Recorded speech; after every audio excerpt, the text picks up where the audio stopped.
audiences, we also have with us present today two different guests with us to bring us a lot more context on this entire story. We have Vikram Singh. He's a former DGP right here in Uttar Pradesh. We also have Shweta Bharti. Shweta overlooks the NEFOWA. Let's go over first to Shweta to understand more. Shweta, could you first explain to our audiences exactly what your organization overviews in this entire story, and then can you tell us a little bit more about how your organization has tried to empower residents in the area? Yeah, hello first of all, and just a small correction. I'm Shubhra Singh from NEFOWA. Shweta could not be here, so I'm Shubhra Singh representing NEFOWA here. Now, as far as this issue is concerned, you see, NEFOWA is an organization which has always stood by owners, residents, and buyers in this region, especially in the twin cities of Noida and Greater Noida. And as we've been hearing this whole story about the decade-long battle that the Emerald Court RWA has been fighting, beginning right from the Allahabad High Court to the Supreme Court. NEFOWA clearly and in complete solidarity stands with the RWF Emerald Court, and we have extended all support that was possible at whatever stage to the legal battle as well. This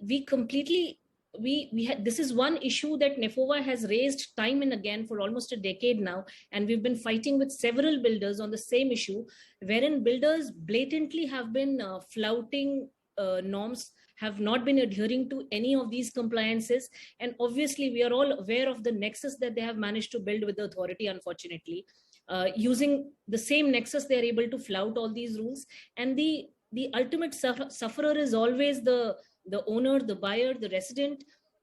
They end up being the most voiceless and the toothless in this matter. So NEFOWA, therefore, the whole premise of our institution, of our organization, was to give voice to this voiceless community, wherein individual buyers, individual owners, residents, they keep running from pillar to post, and there's no response from either the authority, and builders, they act as these high-handed, mighty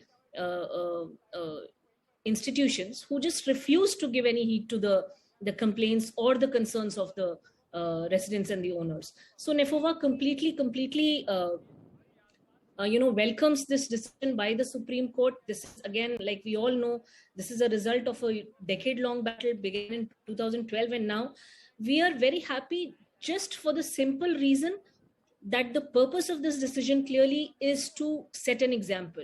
And Supertech is not the only case. We all are very well aware that there are several other such cases wherein many other builders have been taking the same path, and they conveniently just keep flouting these rules and norms, and they don't adhere to the necessary compliances that government has initially laid out for them. So we are very happy that this is setting up a very positive example, and in that sense, we are very happy about it, and we are just hoping that the authority and all other stakeholders have taken the necessary precautions, and all the steps have been taken to ensure the safety and security of the nearby societies and nearby residents residing in that area. Shubhra, thank you, and also thank you for correcting me on your identity a little while earlier. Thank you so much. We're going to come back to you in just a few minutes because I do want to understand more about what more needs to be done when it comes to empowering citizens. But very quickly, first let's also go over to Vikram Singh. Just to remind our audiences, he's the former DGP of Uttar Pradesh. Sir, thank you so much for joining us this afternoon on CNN News 18. So I just want to start you off with a question that I'm sure all our viewers want to know. Sir, can you walk us through the kind of arrangements this kind of exercise requires, the sheer vastness of it in terms of the police force that's been deployed, in terms of, we're hearing that the airspace has also been cleared in the surrounding area. Could you bring us more details, sir? Yes, I would also like to add upon my identity. I'm also a resident of Supertech Emerald Court, just about 50 yards from the Twin Towers about to be demolished. I have relocated to Lucknow, and thank God for that. Now, I will tell you that it is an immense exercise, a great exercise as per the provisions of the internal security scheme of every district. In this case, the Gautam Buddha Nagar internal security scheme. The disaster management exercise.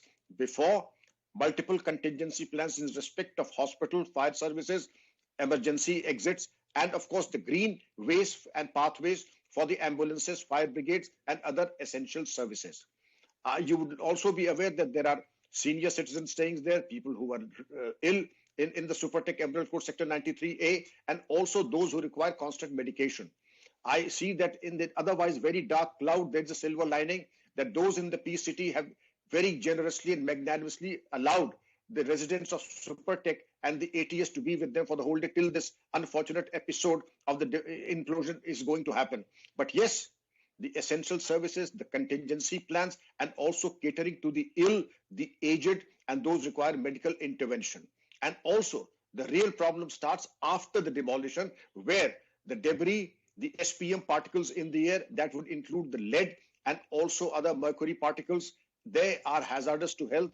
And I do hope that the rain god comes to the help, because saying that the water sprinklers would be able to do the job, I don't think it is possible. Let us be very, very realistic that we hope for the best. And yet, as the edifice people say, that with the winds blowing, the air will be cleared in about 12 to 24 hours. Well, I do hope that they are right. And indeed, I have no reason to disbelieve them. But yes, the basic precautions that everybody needs to take, including myself when I land up at Supertech, would be wearing of the mask, goggles, taking precautions of staying indoors till the air is clear, having adequate medical help at the doorstep. We have the Fortis Hospital, and we also have Felix Hospital, who have also very magnanimously said that they would be available, rendering their services free of charge. We had Ritu Maheshwari, the CEO of Noida, coming, and I was a part of that meeting when she addressed all of us and assured us of all help by the Noida authority. My appeal to the Chief Minister is, sir, this was an avoidable administrative tragedy bringing a disrepute to us.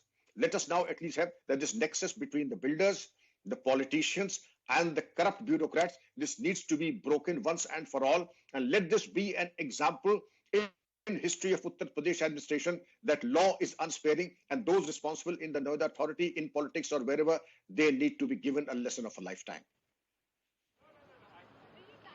Sir, I want to understand from you, because our audiences are tuning in from across the country, if you could just give us more context, because something we've been talking about over the last few hours again and again is this nexus.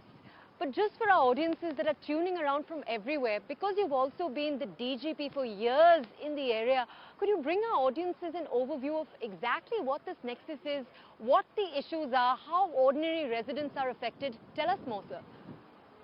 A minor correction, you are heard not only in India but the world over. I am getting connections from yours right to the world over from you were saying. Now I'll tell you.